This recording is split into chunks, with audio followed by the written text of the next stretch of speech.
Two my channel texture and অ্যারোমাতে তোমাদের অনেক অনেক শুভেচ্ছা, ভালোবাসা, অভিনন্দন। আজকে একটা দারুণ রেসিপি তোমাদের সঙ্গে শেয়ার করব। তো এখানে আমি দেখো মাংস সেদ্ধ করে নিয়েছি, নিয়ে আমি মিক্সিতে একটু পেস্ট করে নিয়েছি, মানে একটু কিমা টাইপের করে নিয়েছি, সেদ্ধ করে নিয়েছি একটু নুন দিয়ে ভালো করে সেদ্ধ করে, তারপরে মিক্সিতে এটা একটু পেস্ট করে নিয়েছি, জাস্ট হালকা করে এক রাউন্ড। এই বছর কেমন হয়েছে। ধনেপাতা কুচোনো, গাজর কুচোনো, এখানে পেঁয়াজ কুচোনো নিয়েছি, ডিম সেদ্ধ একটা নিয়েছি। তো এরপরে কি করব তোমরা দেখে নাও। তো এখানে আমি তাওয়ায় হচ্ছে ব্রেডগুলো একটু সেঁকে নিচ্ছি, দুই দিক এইভাবে একটু। তোমরা এটা করতেও পারো, নাও করতে পারো, কিন্তু আমি একটু করে নিচ্ছি। আমি ডিম সেদ্ধ নিয়েছি, সেদ্ধ করে নিয়েছি, এটা এইভাবে আমি একটু ম্যাশ করে নেব। প্রচুর গরম, তোমরা চাইলে হাত দিয়েও করে নিতে পারো বা এইভাবে কাঁটা চামচ দিয়ে করে নিতে পারো, একটু বেশিও নিতে পারো, দুটোও নিতে পারো। চিকেনের পরিমাণটা বেশি রেখেছি, এই জন্য ডিমটা আমি একটা নিয়েছি। আর চিকেনের পরিমাণ যদি কম থাকে তাহলে তোমরা 2 থেকে 3টে ডিম নিয়ে নেবে, দিয়ে এইভাবে পেস্ট করে নেবে চামচ দিয়ে। বাস, এটা হয়ে গেছে। আমি এগুলো সব এখানে আমি দিয়ে দিচ্ছি।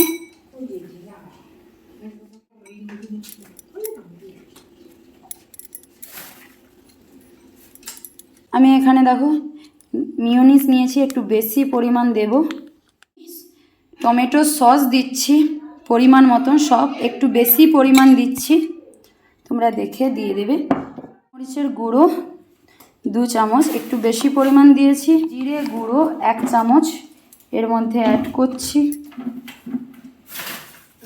তো এটা এবারে আমি মিক্সিং করে নিচ্ছি। তোমরা চাইলে হাত দিয়েও মিক্সিং করতে পারো বা চামচ দিয়ে করতে পারো। আমি কিন্তু চিকেন যখন সিদ্ধ করি তখন 1 চামচের মতো নুন দিয়েছি, এই জন্য আর দিচ্ছি না।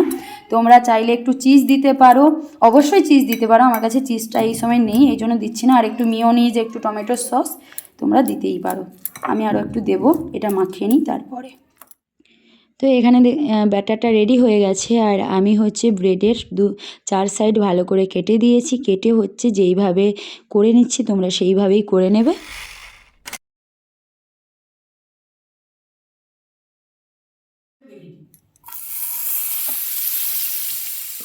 তো তোমরা এইভাবে ব্যাটারটা রেডি করে যেমন ব্রেডে লাগিয়েছি না, ওইভাবে করেও খাওয়া যায়, খুব খারাপ লাগে না, খুবই ভালো লাগে।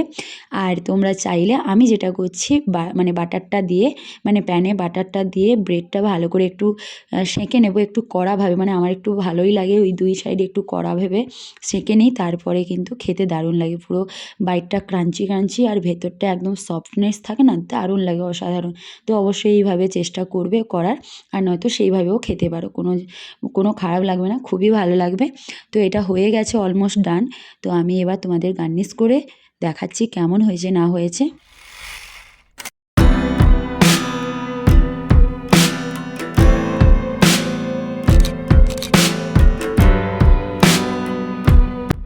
তো আমি বেশি কিছুই করলাম না গার্নিশের জন্য, কারণ দেখতে এত সুন্দর এসছে। তো এটা আর বেশি কিছু গার্নিশ করতেও লাগবে না, যেমন দেখতে সুন্দর তেমন খেতেও অসাধারণ। তো আমি যেইভাবে বানিয়েছি তোমরা অবশ্যই এইভাবে বানাও, দেখবে সত্যি খুবই টেস্টফুল। আর আমি টমেটো সস দিয়ে গার্নিশ করে দিয়েছি, তোমরা চাইলে মিয়োনিসও অ্যাড করতে পারো, দিয়ে খেতে পারো, তোমাদের চয়েস। তো দেখো কত সুন্দর এসছে। তো যদি ভালো লাগে এই রেসিপি, মানে এগ চিকেন স্যান্ডউইচ রেসিপি যদি তোমাদের ভালো লাগে, তাহলে অবশ্যই কী করবে, লাইক করবে, শেয়ার করবে, সাবস্ক্রাইব করবে, আর পাশে থাকা বেল আইকন বাটনে ক্লিক করে নিও, তাহলে আমার রান্নার ভিডিও সবার প্রথম তোমাদের কাছে পৌঁছে যাবে। তো সবাই সুস্থ থাকো, ভালো থাকো, আর আমার নেক্সট ভিডিওর জন্য অপেক্ষায় থাকো। টাটা।